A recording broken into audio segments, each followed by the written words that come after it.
You know, I once knew a man who operated a crane, and he loved doing what he did. He was an incredible father, husband, and friend.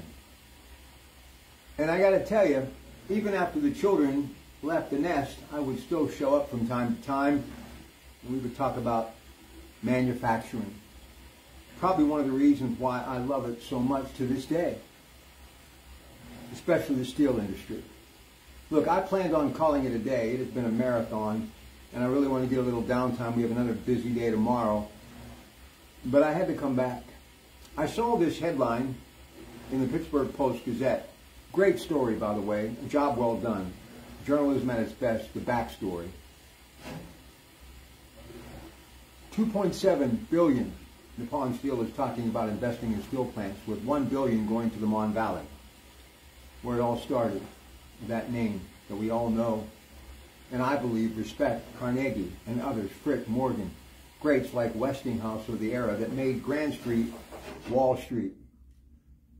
I will never give up on the United Steelworkers. I go back to Leo Gerard, and as I'm saluting labor any time of the year, 365 days a year, steelworkers always number one here. I think of places like Crucible Steel in Midland, J&L Steel, Aliquippa, that eventually became LTV Steel, Bethlehem Steel, American Bridge, but the icon that is U.S. Steel. We all have that running through our veins, that history of the steel industry, and I'm not ready to give it up. I am very concerned that this deal won't get done. Labor Day would not be Labor Day without the great steelworkers, the men and women, generations of them in this region, many working for the icon that is U.S. Steel. Look, it will go where it goes. Those of you who are getting paychecks, I understand you have a lot more at stake than your Pratt Pack, but I want you to know I appreciate each and every one of you. I've said many times, I do my radio show with every ounce of energy that I have every time for working class people. People that are out there catching the Port Authority bus, same place, same location for decades, rain, sleet, and snow, all hours of the day or night to get to their job. And every hamburger and hot dog that is bought, every slice of lunch meat that is put in that brown bag or lunch bucket with that hard hat and those work boots, you're the driving force of this area. I just want this deal to get done. I really believe Nippon Steel has the best interest at heart for this region. They are truly putting their money where their mouth is. And everyone that I know in the steel industry who has had dealings with Nippon has had nothing but rave reviews about them.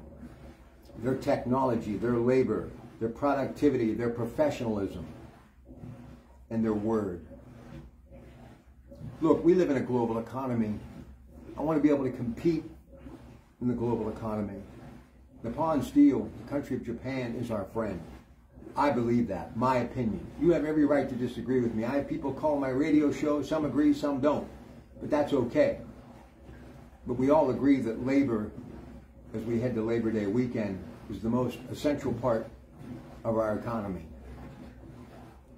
And I'm telling you, whenever I think of anybody in labor, I think of the steel industry.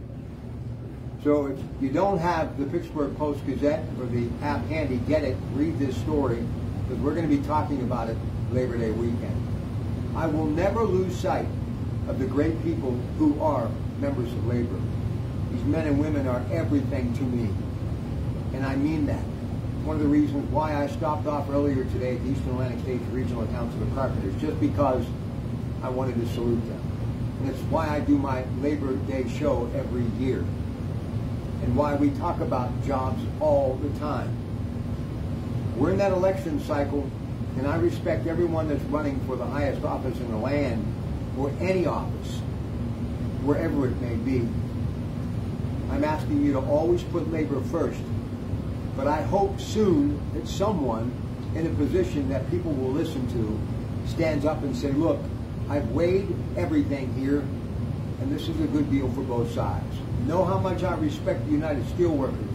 There's nothing I wouldn't do to promote you, all the people who work in and out of these steel plants, but also I'm thankful for Nippon Steel truly stepping up and offering us something great. Not only to be able to have that Mon Valley works around for decades, but to be competitive in the steel industry.